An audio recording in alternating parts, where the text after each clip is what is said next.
Salut à toi, c'est Pauline, j'espère que tu vas bien. On se retrouve aujourd'hui dans une nouvelle vidéo sur le lexique du basketteur. J'aimerais partager avec toi d'autres termes sur le tir, donc pas forcément sur le tir en course comme on a pu voir dans la dernière vidéo, et d'autres termes plus généraux qui sont en anglais. Le premier terme que je vais te présenter s'appelle le alley-oop. Le alley-oop, c'est une passe décisive réalisée d'un joueur à l'autre. Le joueur qui reçoit la balle la reçoit dans les airs, c'est-à-dire qu'il saute et il reçoit la balle en même temps dans les airs et il va directement tirer. Souvent, c'est suivi par un dunk. Donc tu verras souvent ça en NBA.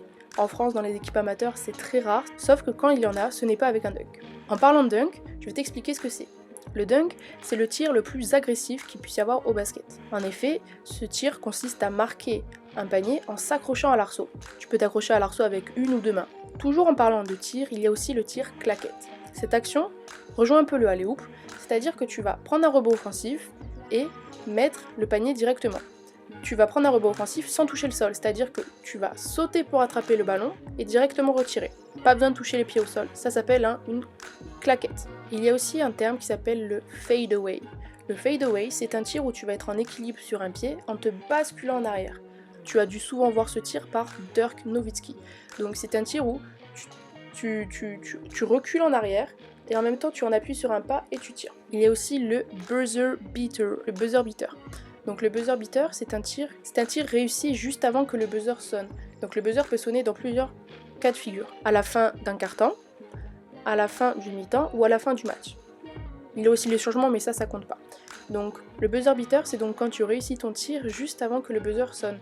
C'est souvent un moment exceptionnel dans la vie d'une équipe ou d'un supporter ou d'un basketteur en lui-même. Et c'est souvent ce qui fait gagner ton équipe. Alors si tu regardes la NBA, tu connais sûrement le terme de MVP. Le MVP veut dire Most Valuable Player. C'est ce qu'on peut traduire en français par l'homme du match. Mais aussi, dans la NBA, il y a les playoffs.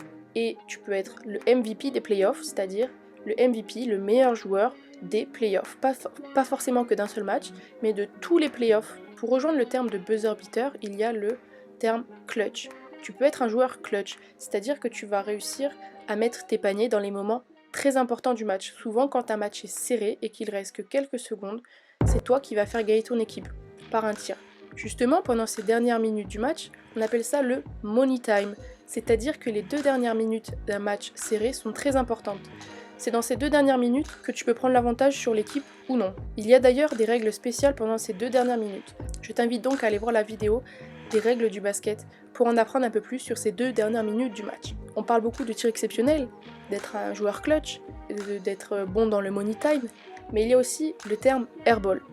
Le airball signifie que quand tu tires, tu ne touches même pas la planche ni l'arceau.